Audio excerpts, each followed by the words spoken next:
What's going on, everybody? It's Neil from 2AF. Happy December. We have recently topped off on our Sprinco Action Spring inventory, as well as some other things, including on top of the Action Springs, we also will carry their ejection springs, their gas rings, their firing pin retaining pins, their hammer springs. These are all springs which are wearable items on your gun over time. It may take a while, but over time they will run out or wear out, and it is good to replace them. But I'm not going to get too far into the weeds right now. I want to talk about their carbine action springs, because that's what they have the largest selection of. So we'll talk about that. We're not going to talk about the green spring, which is their rifle length spring. It's not for a traditional adjustable stock. We're not going to talk about the orange spring, which we also carry. That is for like their large frame AR, like a 308 or a 6.5 Creedmoor or something along those lines. We're just going to be talking about the carbine action springs and the different choices that you have.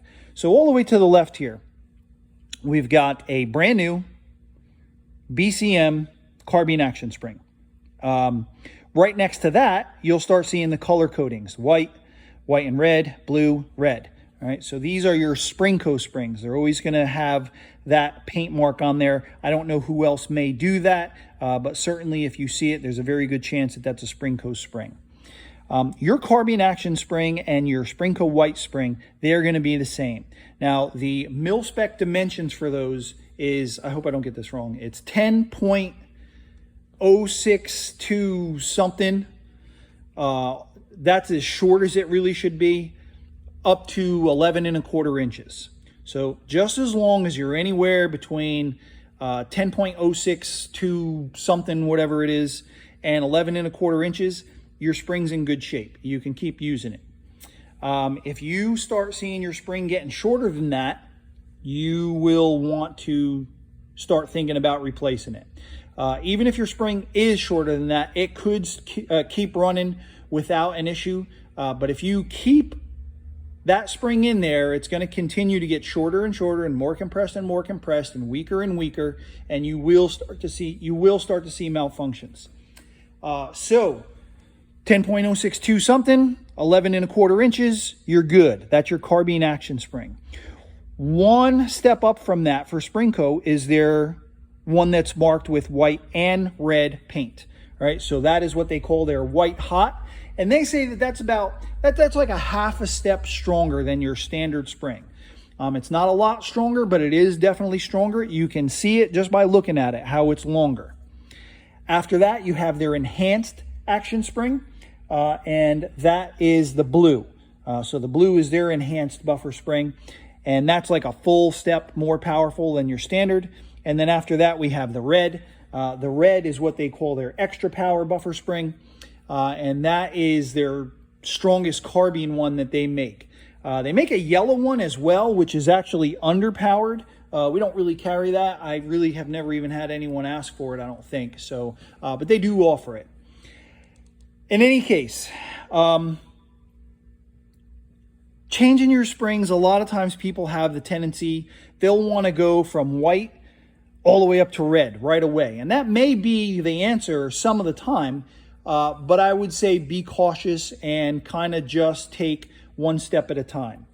The biggest reason we see people wanting to do this is because they're chasing some ejection pattern, right? So if this is your gun here, right, you got 12 o'clock, you got 6 o'clock back here, you can have your gun ejecting 1 o'clock, 2 o'clock, 3 o'clock, 4 o'clock, 5 o'clock, and 6 o'clock, right?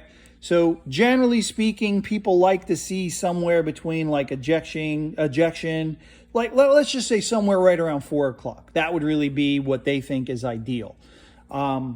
And so they'll kind of chase that. I would say before you start doing that, one, is the gun working really well? Is it very reliable? Now, a bad round of ammo or a bad magazine will choke the best built gun, right? So we're not talking about that, but we're talking about if everything else is good, your ammo's good, your mags are good, your shooter is good, you're not seeing malfunctions in the gun. If that's the case, I might not even bother changing the spring. if your gun is working really well, even if you have ejection somewhere like, around 2 o'clock or so. The biggest reason we're starting to see people wanting to chase this ejection pattern is when they put a silencer on their gun.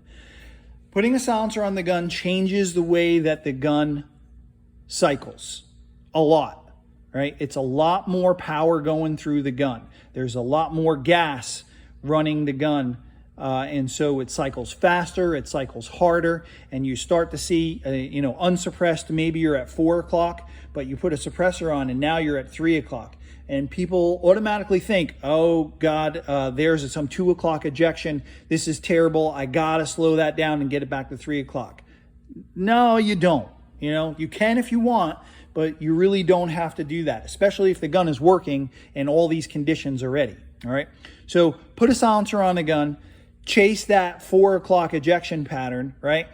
Go ahead, put a red spring in there, put an H3 buffer in there, and now you've got a lot of spring and a lot of weight, and yeah, you slowed that ejection down, and so now maybe you're at 3 or 4 o'clock, which is good. Now take your can off the gun. Your gun might not even work anymore, right? Especially if your gun is in less than ideal condition as far as being cleaned and oiled. Especially if you start running some underpowered ammo, which, believe it or not, there's lots of it out there.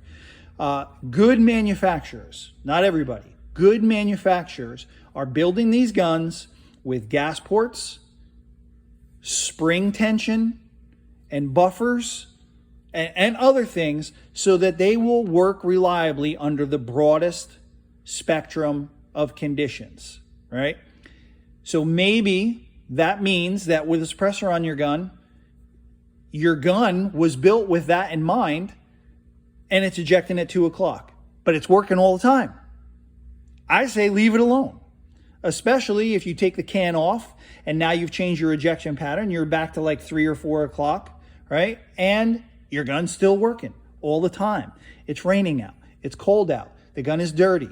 It's gummed up because there's a silencer on there, and there's the oil that you've put on there in the morning is now kind of burned off and mixed with all that extra carbon that the suppressor really creates. But the gun's still working. That's ideal regardless of where your ejection pattern is. So that's really the main thing to pay attention to. If you really need to tame that ejection pattern or tame the gun, your springs and getting heavier buffers will help. If you don't know, a buffer is going to be either no mark at all. That's going to be your standard weight. It might say H or H1. Either one of those will be one step heavier. H2 is a little heavier than that. H3 is a little heavier than that. There are even heavier buffers than that. I wouldn't really suggest using them unless you really, really needed them.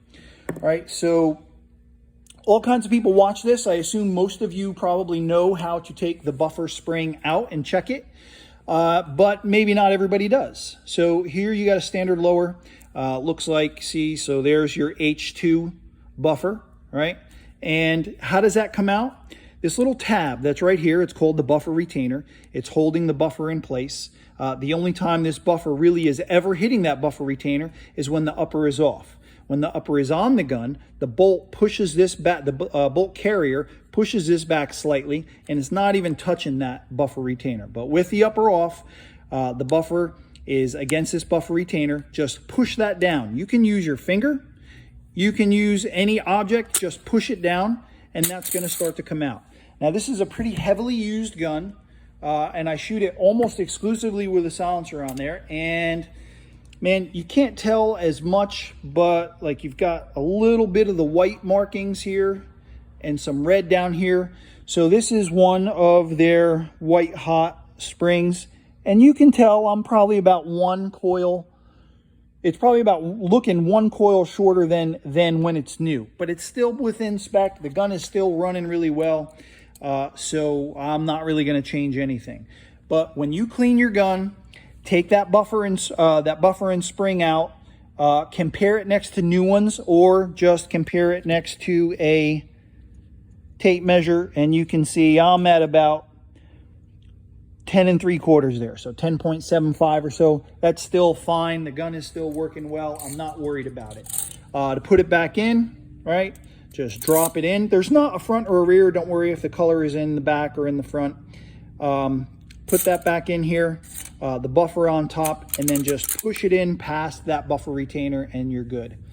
All right, that's probably all I got for you today. That's 10 plus minutes on buffer springs. So maybe I've bored you all to tears, and I'm sorry if I did. But in any case, it's Neil from 2AF. Watch the springs on your gun. We love seeing great guns out on the range. We love seeing them working well. We love to see them zeroed and getting the hits that you need and working all the time. But you got to do your part. Get a good manufacturer. Not going to drop any names here. There's plenty of good ones out there, but there's also some crummy ones. Avoid those. Get a good manufacturer. They did their work. Once you've put the money down and now you've got the gun and you're out shooting it and having a good time, you got to do your part too. That includes cleaning and oiling it. I'm not super picky about that. You know, you got to do it sometimes for sure. Don't let it go forever. Take care of it. Part of taking care of it is maintenance. These are cheap and easy springs. These Sprinco springs are probably some of the best springs that you're going to buy. They are under $20, right? Don't get a cheap spring. You can probably find a cheap spring for $4. All right. I have seen when we take the buffer and the spring out, the spring is broken in 2 or 3 pieces. That happens with crummy springs. Get good springs. They're not going to do that to you. They're going to last longer. They're going to have more cycles in them. That's what wears a spring out is compression, decompression, compression, decompression. Just being compressed by itself, just being relaxed by itself, you're probably never going to have a problem with wear. But as you shoot it and you compress and decompress, compress and decompress, that's what's going to wear it out. That's when they're going to start getting shorter. Pay attention to that. Spend $20 or less for these springs and keep your gun running well. Do your part. All right. Thanks again. It's Neil from 2AF. Be sure to sign up on the website for notifications. You'll get notices when new stuff comes in, when hard to get stuff comes in, any promos we got going on. That all goes on through the website notifications. Thanks again. Hope you had a great Thanksgiving and have a great Christmas coming up.